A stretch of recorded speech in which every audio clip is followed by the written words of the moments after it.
फिर उसको बात करते हैं पंजाब नेशनल बैंक की। 38 रुपए 10 पैसे का स्टॉक है और 49 मिलियन शेयर आज के दिन में ट्रेड हुए हैं। स्टॉक में लगातार तीसरे दिन आज गिरावट हुई है। बाजार हालांकि बहुत ज्यादा रिट्रेस कर रहा है। बैंक निफ्टी की अगर आप बात करेंगे तो जहां निफ्टी 50 में एक अच्छी तेजी देखने को मिलती है, बैंक निफ्टी आज भी दबाव में दिखा है। ग्लोबल संकेत अगर आप बात करेंगे तो वहां पर दबाव है और फेड की एक बड़ी मीटिंग इस हफ्ते होने वाली है जहां पर बॉन्ड बायबैक अनाउंस हो सकता है। यही कारण है कि इस समय पर फाइनेंशियल इंस्टीट्यूशन जो है, बैंकिंग सेक्टर जो है वो थोड़ा सा दबाव में देखने को मिलता है। इस वीडियो में बात करेंगे कि पीएनबी में कब तक एक अच्छी रैली, जो प्रीवियस रैलीज आई थी उस तरह की रैली कब तक आएगी, क्या ये मैनिपुलेटिव रैली थी, इसको देख करके बाइंग नहीं करना चाहिए था, या फिर ये सच में एक अच्छी डिमांड थी जो कि वापस लौटकर सून आने वाली है। बात करेंगे इस वीडियो में टारगेट्स की भी। चलिए स्टार्ट करते हैं, बट उससे पहले अगर आप चैनल पे नए हो तो प्लीज चैनल को सब्सक्राइब कर दो and hit that bell icon ताकि आपको नोटिफिकेशन मिल सके। चलिए स्टार्ट करते हैं। बात करें यहाँ पर पंजाब नेशनल बैंक की, एक बेहतरीन स्टॉक है आपके सामने, क्योंकि जो अर्निंग्स ये हर बार अनाउंस करते हैं और जिस तरह से इन्होंने अपने फाउंडेशनल वर्क पर ध्यान देना स्टार्ट किया है वो काफी गजब का है। रोजमर्रा में अगर आप देखेंगे तो उन्होंने खबरें बहुत अच्छी जारी हैं। अगर आप देखेंगे तो पिछली बार इन्होंने अपने रेपो रेट्स में कमी की थी, एलआरआर में कमी की थी। उससे ही पता लगता है कि अगर ये लोन के रेट्स में कमी करते हैं तो कितना अच्छा ये रिटेल ग्रोथ पर ध्यान दे सकते हैं। इस समय पर अगर आप देखेंगे तो ट्रेडिशनल बैंकिंग में मोस्ट ऑफ द बैंक जो ग्रो कर रहे हैं या ग्रो होना चाह रहे हैं वो रिटेल लोन ग्रोथ पर बहुत ज्यादा ध्यान दे रहे हैं। और पीएनबी की तरफ से भी जो स्टेटमेंट्स आई थी वो यही थे कि इनको अपने रिटेल लोन ग्रोथ पर खासा ध्यान देना पड़ेगा। दो तीन एडवांटेज तो पीएनबी के पास ऑलरेडी हैं। एक तो ये है कि इनके पास ब्रांचेज ऑलरेडी सेटअप हैं, इनके पास एटीएम्स ऑलरेडी सेटअप हैं, इनके एम्प्लॉइज हैं और कस्टमर बेस बहुत अच्छा है इनके पास ऑलरेडी। ऐसा नहीं कि वोडाफोन आइडिया की तरह ही जैसे ये स्टॉक गिरावट में आया उसके कस्टमर भी भाग गए, पीएनबी के साथ वैसा नहीं हुआ। पीएनबी के कस्टमर्स बने हुए हैं और क्योंकि पुराना बैंक है, बिगेस्ट बैंक है, और यही कारण है कि लोग जो है इस पर भरोसा भी करते हैं। यही कारण है कि पीएनबी ने अच्छी रिकवरी बहुत ही थोड़े समय में दिखाई है, जहां पर यस बैंक, आरडीबीआई बैंक अभी भी दबाव में देखने को मिलते हैं, बंधन बैंक दबाव में देखने को मिलता है। वहीं पर पीएनबी की अगर आप प्रॉफिटेबिलिटी की बात करेंगे तो यहाँ पर काफी अच्छा ग्रोथ देखने को मिलता है। अगर आप पिछले 2 साल की ग्रोथ मोमेंटम को देखेंगे तो काफी अच्छा यहाँ पर ग्रोथ आया है। इस बार जून में जो प्रॉफिटेबिलिटी अनाउंस की गई थी, नेट प्रॉफिट 1120 करोड़ 1170 करोड़ के आसपास का अनाउंसमेंट है और वो काफी अच्छा है। यही नहीं, अगर आप मार्जिन की भी बात करेंगे तो मार्जिन भी इनका बहुत अच्छा है। यही कारण है कि इस समय पर बड़े से बड़े ब्रोकरेज हाउसेस की तरफ से यहाँ पर बाय कॉल है। अगर आपने भसीन जी की राय सुनी हो पिछले दिनों तो मिड टर्म के लिए वो पीएनबी को अनाउंस करते हैं और 54 का टारगेट्स भी देते हैं। तो कहीं ना कहीं यहाँ पर खरीदारी करने की सलाह तो आ ही रही है। टारगेट्स भी आ रहे हैं, वो भी इस प्राइस से काफी ऊपर के। अब चलिए शुरू करते हैं कि कुछ बड़ी खबरें क्या इसमें हैं, बैंक निफ्टी की क्या हालात हैं और पीएनबी कब तक आपका ग्रो कर सकता है। सबसे पहले अगर आप बैंक निफ्टी के हालात देखेंगे तो बैंक निफ्टी वही रेंज में है। अभी तक बहुत अच्छी ग्रोथ के चांसेस या ग्रोथ पर्सपेक्टिव इसमें देखने को नहीं मिलते हैं।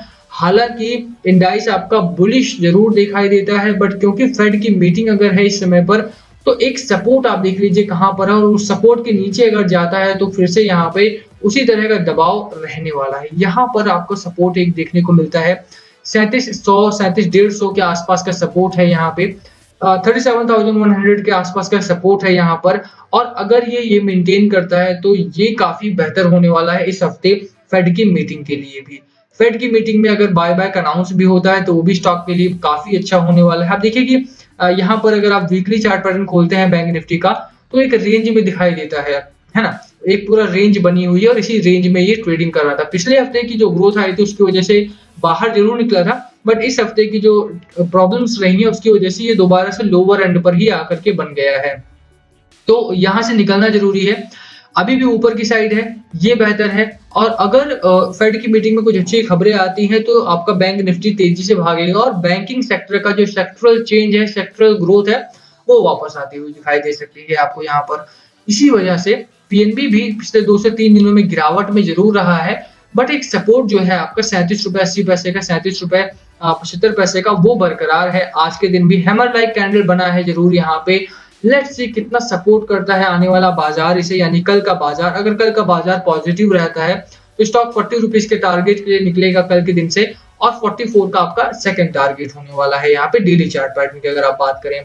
खरीदारी करनी है या नहीं करनी है तो देखिए आरएसआई आपका 49 का है और 40 के ऊपर की खरीदारी आप बिल्कुल कर सकते हैं। बट 1 से 2 दिन अगर आप वेट करते हैं यहाँ पे तो भी आपको अच्छे प्राइसेस मिल सकते हैं।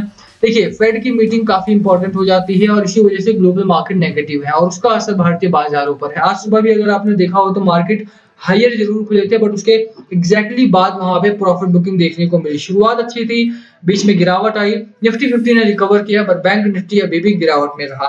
वैसा ही पीएनबी के साथ हुआ, शुरुआत अच्छी थी, गिरावट हुई, बहुत तेजी से गिरावट हुई, हालांकि क्लोजिंग के समय तक ये ठीक ठाक मोमेंटम में बंद हुआ है। अभी भी हमने सपोर्ट को ब्रेक नहीं किया है, ये अच्छी बात है आपके लिए, ठीक है।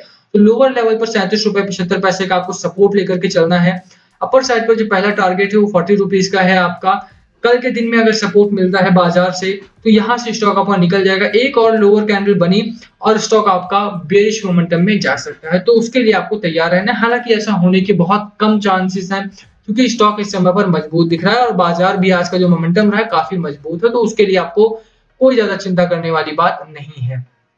पीएनबी स्ट्रॉन्ग मोमेंटम में है, खरीदारी बिल्कुल करें आप, इसमें कोई दिक्कत वाली बात नहीं है। लॉन्गर टर्म के लिए करें, मिड टर्म के लिए करें, बहुत ज्यादा शॉर्ट टर्म ना जाएं तो ज्यादा बेहतर होने वाला है।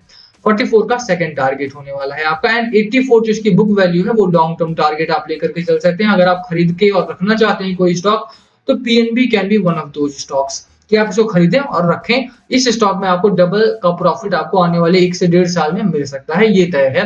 स्लो मूविंग है बट सेफ स्टॉक है, सिक्योर है, मनी आपका वेल्थ डिस्ट्रॉयर नहीं है ये आपके सामने, ठीक है। तो चार्ट पैटर्न काफी बेहतर देखने को मिलता है। 44 का टारगेट है मेरा यहाँ पर। अगर भाई इसी चार्ट को हम अगर वीकली चार्ट पर देखें तो काफी कुछ समझ में आएगा आपको।